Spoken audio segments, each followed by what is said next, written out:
Pourquoi l'échec en trading est autant élevé?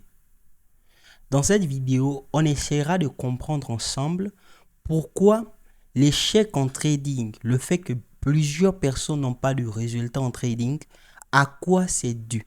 Quelles sont les raisons?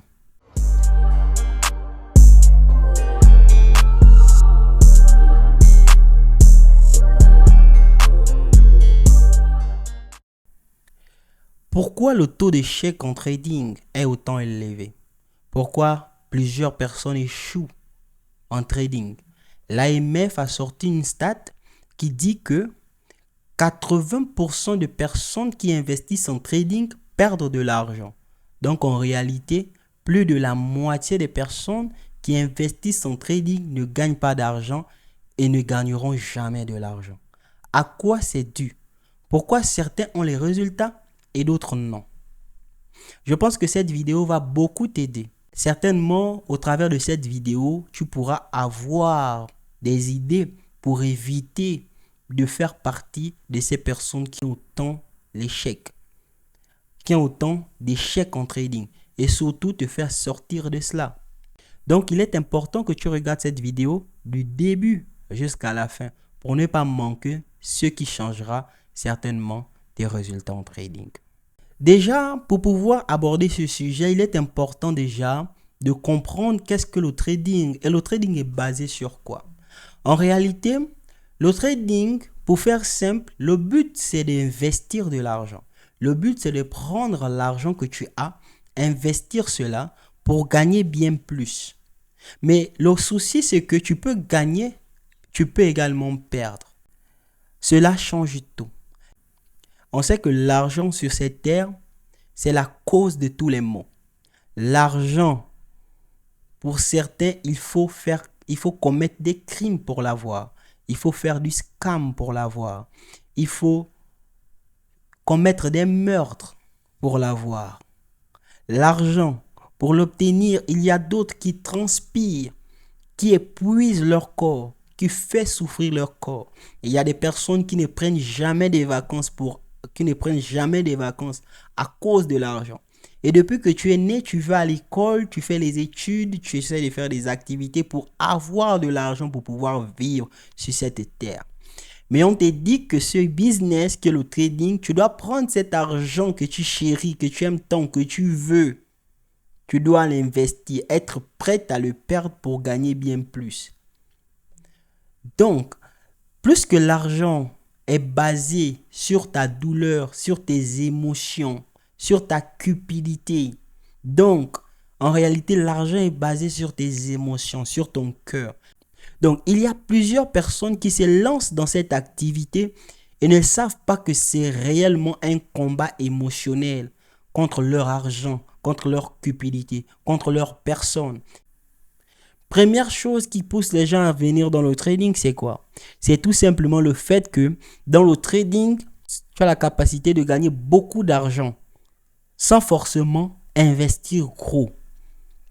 De ce fait, la cupidité de ces gens leur invite ces personnes à venir dans le trading, mais ne savent pas que c'est lié directement à leurs émotions. 1. Le trading, c'est émotionnel. 2. Le trading est addictif. 3. Tu vas vouloir te venger chaque fois que tu vas perdre de l'argent. 4. Le trading, c'est lié à ta discipline émotionnelle. Ça semble facile, qu'il faut juste que je sois discipliné émotionnellement pour avoir des résultats. Non. Le souci, c'est que tu ne te contrôles pas. Peut-être tu crois que tu te contrôles, mais en réalité, tu ne te contrôles pas et tu ne connais pas qui tu es. Demande aux personnes qui sont lancées dans le trading. Ils vont te dire qu'ils souhaitent être disciplinés, mais ils en sont incapables. Ils veulent être disciplinés. Ils décident de ne plus trader, mais ils continuent à trader. Ils décident de risquer $10, mais ils se retrouvent à risquer $50. Ils décident de ne plus trader, ils se retrouvent en train de trader.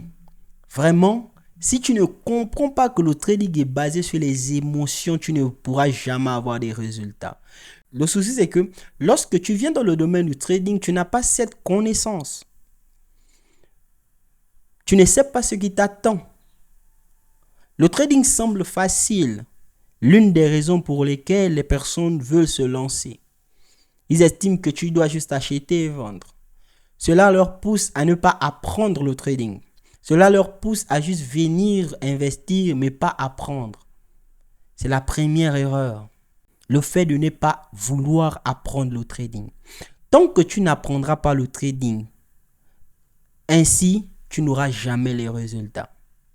Donc, la première chose qui font que plusieurs personnes perdent de l'argent en trading, ou 80% des personnes perdent de l'argent en trading, c'est le fait qu'ils estiment que c'est facile et ils ne se mettent pas à apprendre le trading. Deuxième raison, c'est lié tout simplement à l'apprentissage. Ils ne prennent pas leur trading au sérieux. Ainsi, ils n'apprennent pas. Ils vont vite chercher des stratégies sur YouTube et ne s'investissent pas réellement. De ce fait, ils perdent également leur argent. Donc, si tu as la capacité d'éviter tout cela, sache que tu vas avoir des résultats. Cela ne se fait pas en un mois, cela ne se fait pas en 2 mois, cela ne se fait pas en 3 mois. Il te faut le temps qu'il te faut. S'il te faut 1 an, 2 ans, il te faudra 16 années pour pouvoir arriver à avoir des résultats. Mais il faut retenir que c'est plus facile et possible lorsque tu suis un accompagnement personnalisé, adapté à ta personne. Et là, tu pourras sauter cette étape, car tu apprendras de quelqu'un qui est passé par ces échecs et il va t'empêcher notamment d'avoir ces échecs. Voici les raisons qui font que 80% des traders perdent de l'argent en trading. Et si tu ne veux pas faire partie de cela, tu sais quoi faire. N'oublie pas de t'abonner, d'activer la cloche de notification et de liker la vidéo. Si bien sûr tu l'as aimé, si elle t'a aidé. Et surtout, lâche ton commentaire. J'aimerais bien entendre ce que tu en penses du trading. Et qu'est-ce qu'il faut supprimer pour avoir des résultats. Ne t'inquiète pas, je vais te répondre dès l'instant où tu vas laisser ton commentaire. C'était Yvan. On est ensemble.